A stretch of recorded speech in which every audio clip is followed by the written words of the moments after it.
Cette semaine, une nouvelle fraude cible les personnes aînées. C'est bientôt la Semaine nationale de la prévention du suicide et une 6e clinique d'infirmières praticiennes spécialisées ouvre ses portes à Notre-Dame-des-Prairies. Bonjour, ici Danny Bérubé. Bienvenue à vos actualités régionales.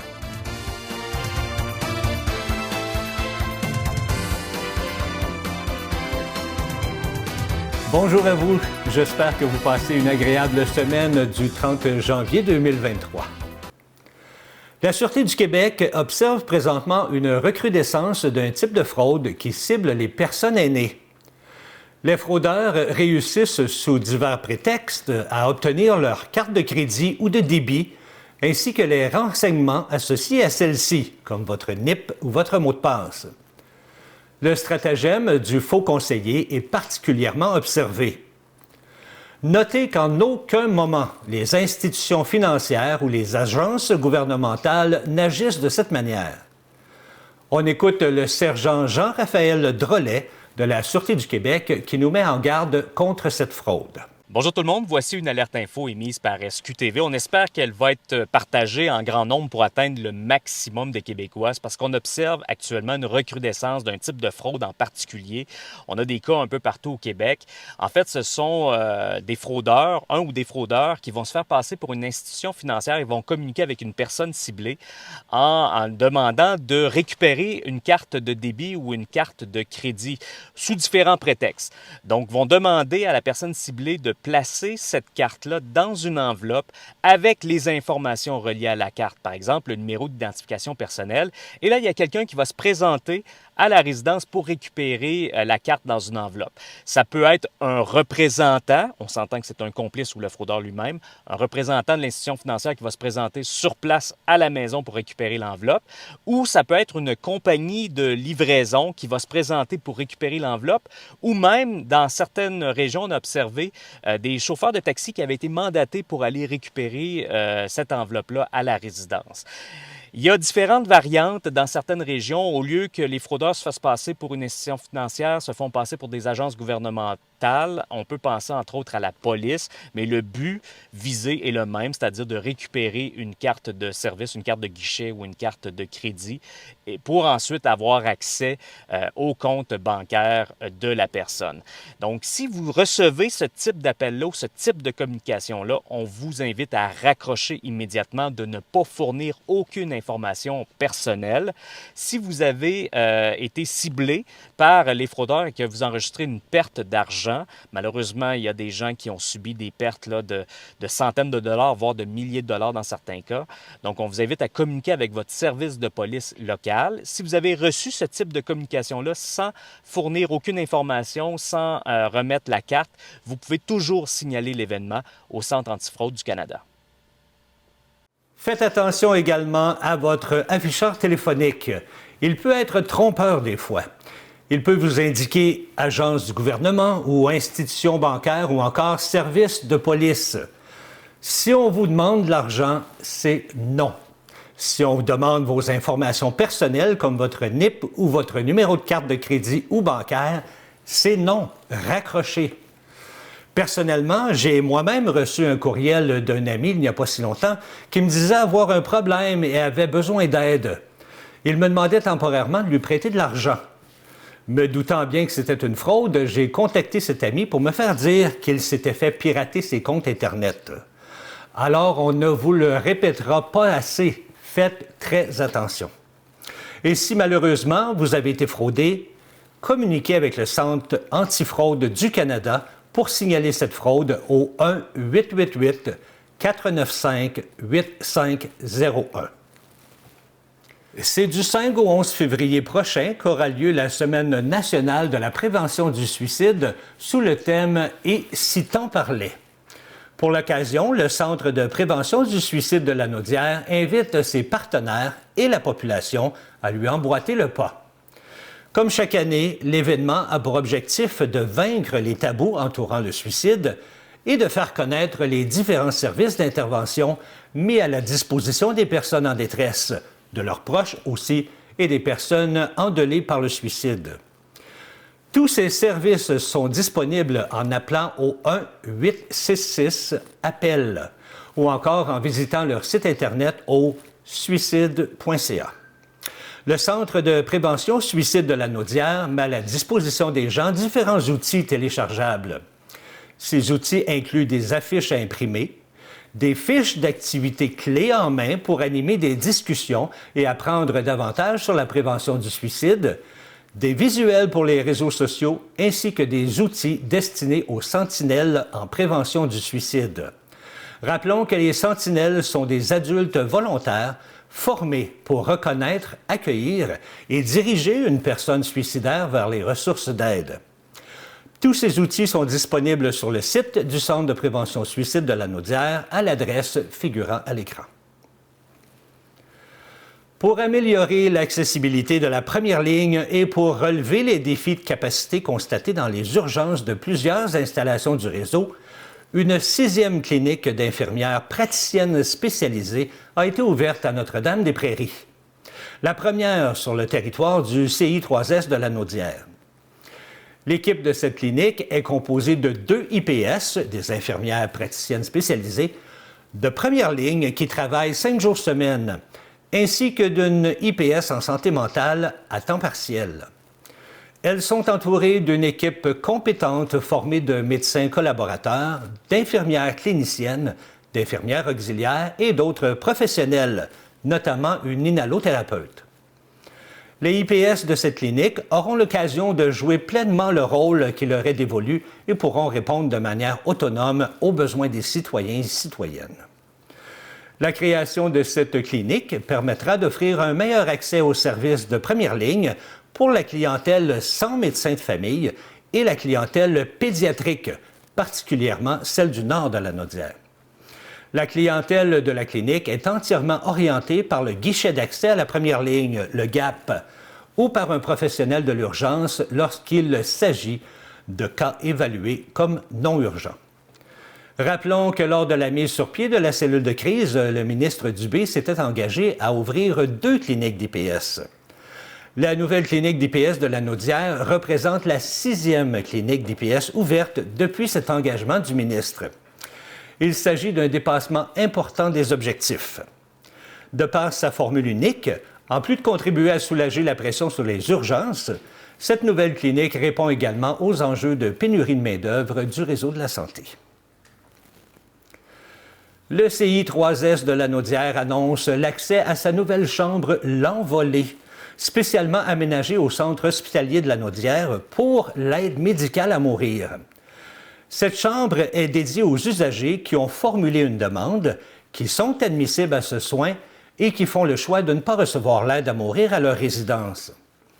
Cet espace leur offre la possibilité de passer un dernier moment en toute quiétude et intimité avec leur entourage dans un environnement qui s'apparente, dis-je bien, à un domicile. Ayant pour objectif de reproduire une ambiance qui se rapproche le plus du confort d'un foyer, l'aménagement de la chambre inclut une configuration spécifique. L'unité comporte 2 sections séparées par une porte coulissante. Un coin salon a été aménagé pour accueillir l'usager et ses proches, en complément d'une section où l'on retrouve un lit où l'usager recevra le dernier soin de fin de vie. Rappelons que les soins pour l'aide médicale à mourir peuvent être administrés dans le cadre de la loi concernant les soins de fin de vie, qui vise l'encadrement des soins palliatifs et de l'aide à mourir. La loi concernant les soins de fin de vie permet alors d'offrir une option supplémentaire à ces personnes pour qui toutes les options thérapeutiques, curatives et palliatives ont été jugées insatisfaisantes et qui font le choix de mourir plutôt que de continuer à souffrir. Le député de Joliette, M. François Saint-Louis, annonce, au nom du ministre de la Sécurité publique, M. François Bonnardel, un financement de plus de 113 000 $ chacun pour 2 organismes communautaires. M. Saint-Louis se dit très fier d'annoncer cette importante aide financière à MITAS et au Centre d'aide et de lutte contre les agressions à caractère sexuel Coup de cœur de Joliette. Nul doute que ce financement permettra à ces organismes d'aller encore plus loin dans leur lutte contre l'exploitation sexuelle des mineurs. Le gouvernement du Québec octroie un montant total de plus de 2 millions pour l'année 2022-2023 à 18 organismes communautaires qui luttent contre cette même problématique. Pour sa part, M. Bonnardel se dit heureux de pouvoir compter sur des organismes spécialisés dans le domaine et de les aider à réunir les conditions optimales pour déployer des stratégies d'intervention efficaces au bénéfice de jeunes. Il est nécessaire de renforcer le savoir-faire sur tous les fronts dans la lutte contre les exploitations sexuelles des mineurs, autant en amont, en prévention, qu'en aval auprès des personnes victimes. Le projet pilote Alerte Silver est débuté depuis le 23 janvier dernier. Le projet pilote Alerte Silver est un nouveau moyen de communication permettant d'aider à retrouver plus rapidement les personnes disparues vivant avec un trouble neurocognitif majeur ou en présentant les symptômes. L'alerte Silver sera envoyée à la population via une alerte d'urgence de Québec en alerte lorsque les critères de déclenchement seront rencontrés. Le projet sera déployé sur une période d'1 an, soit du 23 janvier 2023 au 23 janvier 2024, dans les MRC de Drummondville, de Joliette et de la Vallée de l'Or. Les troubles neurocognitifs majeurs entraînent la perte progressive des fonctions cognitives, comme notamment la mémoire, le langage et le jugement des personnes qui en sont atteintes. La disparition de ces personnes vulnérables pouvant malheureusement être fatale, il apparaît essentiel de considérer tous les moyens pour aider à maximiser les chances de les retrouver sains et saufs. Votre enfant aime les arts visuels? Vous voulez développer son sens créatif? Alors pourquoi ne pas l'inscrire au camp de jour de la relâche du Musée d'art de Joliette qui se tiendra du 27 février au 3 mars prochain? Il s'agit d'une belle occasion pour les jeunes de 5 à 11 ans de la région d'avoir un contact privilégié avec les arts visuels, en plus de profiter d'une multitude d'activités créatives. Le thème du camp de la relâche 2023 est « Atelier d'artistes ». Le Musée d'art de Joliette deviendra donc un lieu où la création n'aura aucune limite et où les discussions mèneront à des échanges riches, dignes des grands artistes qui ont marqué l'histoire. Tout au long de la semaine, plusieurs activités seront proposées comme le dessin, le collage, la peinture, la gravure, l'assemblage jusqu'à l'installation. Le tout sera ponctué de visites en salle d'exposition, de jeux et de nombreuses activités en plein air. Ce camp est présenté par la Caisse des Jardins de Joliette et du Centre de la Naudière. Vous pouvez inscrire votre enfant pour une journée ou pour la semaine. Pour toute information, visitez le site Internet au www.museejoliette.org. C'était la fête pour les enfants de Saint-Gabriel dimanche dernier.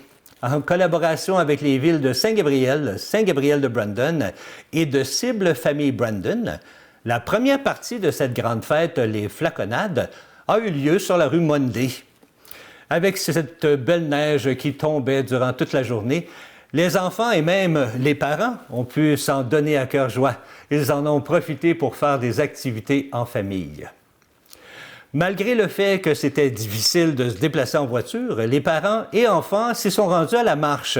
Et croyez-moi, ils étaient heureux de s'y rendre. Même les tout-petits étaient de la partie. Plusieurs activités étaient au programme, comme le hockey, jeux gonflables, course des petits flocons, glissade, et il y avait même droit à quelques friandises. Plusieurs bénévoles étaient présents pour assurer la sécurité des enfants. J'ai même eu le plaisir de rencontrer Daniel Boone en personne. Oui.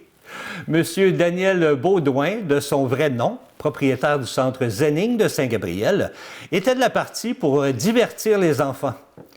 Plusieurs autres bénévoles étaient aussi présents pour s'assurer que cette grande fête soit réussie, dont entre autres Mme Annick Gélina, responsable des communications à Cible Famille Brandon. Il y avait aussi Mme Julie Croisetière, organisatrice de l'événement, qui travaille également à Cible Famille, et Mme Julie Paquin, directrice des loisirs de la ville de Saint-Gabriel. La deuxième partie de cette grande fête aura lieu samedi prochain, le 4 février, à la patinoire Patrick Gendron de 15h à 18h. Il y aura animation, chasse au trésor, glissade, patinage ainsi que chocolat chaud pour se réchauffer. À 16h, il y aura un spectacle de feu et de lumière. Et pour clôturer la fête, il y aura un feu d'artifice à 18h.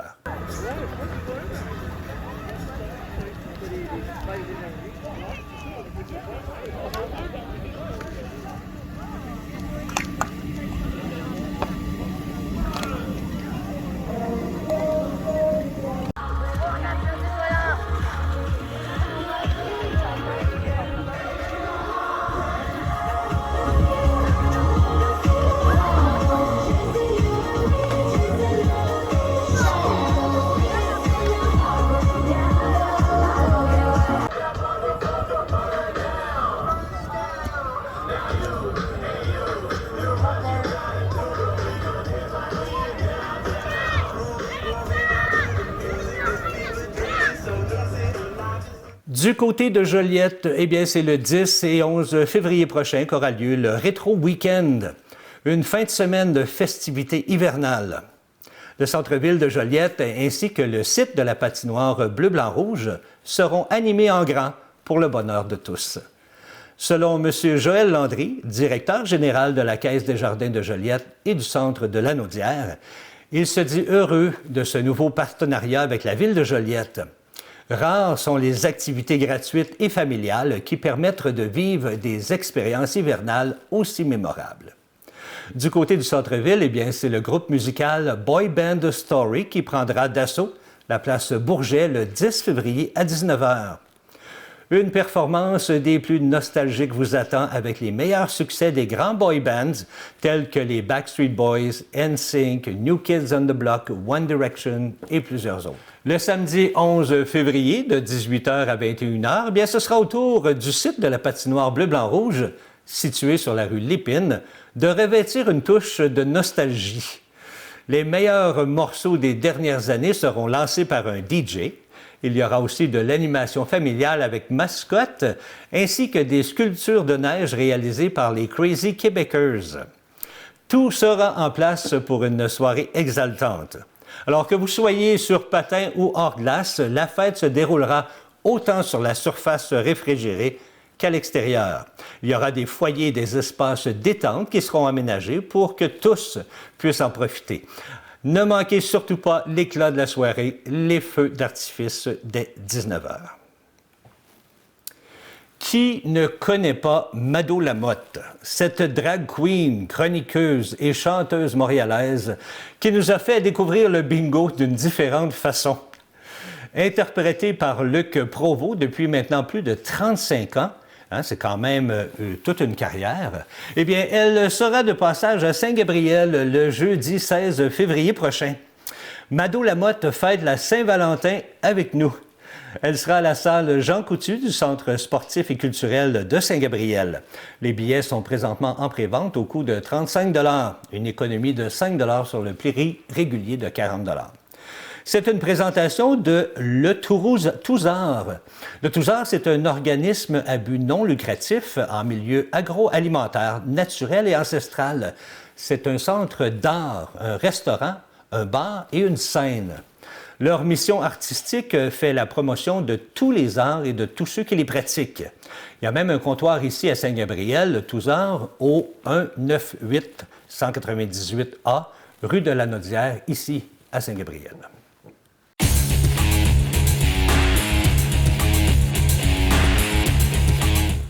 Le Joliettain Gabriel Dufresne a dû se contenter de la 18e position lors de la Coupe du monde de ski acrobatique présentée à Val-Saint-Côme la semaine dernière. C'est Michael Kingsbury qui a fait plaisir à ses partisans en remportant vendredi soir dernier la Coupe du monde.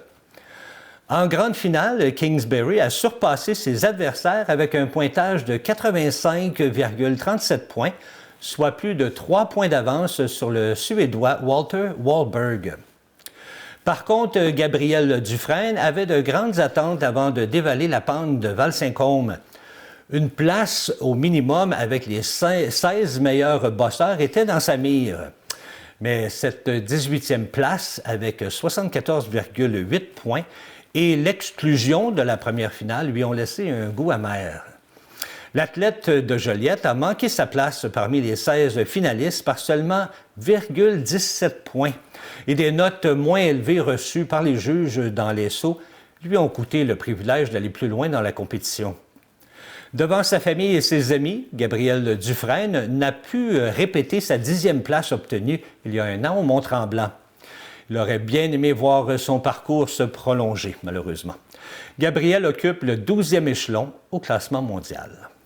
Les Loups de Saint-Gabriel se sont inclinés 3-1 contre les Hockey Experts de Vaudreuil-Dorion dimanche dernier au centre sportif Soulanges. Le seul but marqué par les Loups fut en première période par le numéro 9, Cédric Chouinard. Les Loups conservent le 4e rang au classement, toujours derrière les Cuisines Action de Farnham, et les Hockey Experts de Vaudreuil-Dorion sont toujours au 1er rang, suivis des Coureurs des Bois de Cowansville au 2e rang. La prochaine partie des Loups aura lieu le dimanche 5 février à l'Arena Family Prix de Saint-Gabriel contre les Mustangs de Contrecœur. Voilà, c'est ce qui complète vos actualités régionales. Si vous avez été témoin d'une nouvelle, faites-nous le savoir en nous écrivant à CTB TV. Cette semaine, ne manquez pas l'émission Photorama sur l'Espagne. De magnifiques photos prises lors de son dernier voyage par notre ami Claude qui travaille ici à CTB TV. Vraiment de toute beauté. C'était Danny Bérubé pour vos actualités régionales. Bonne journée.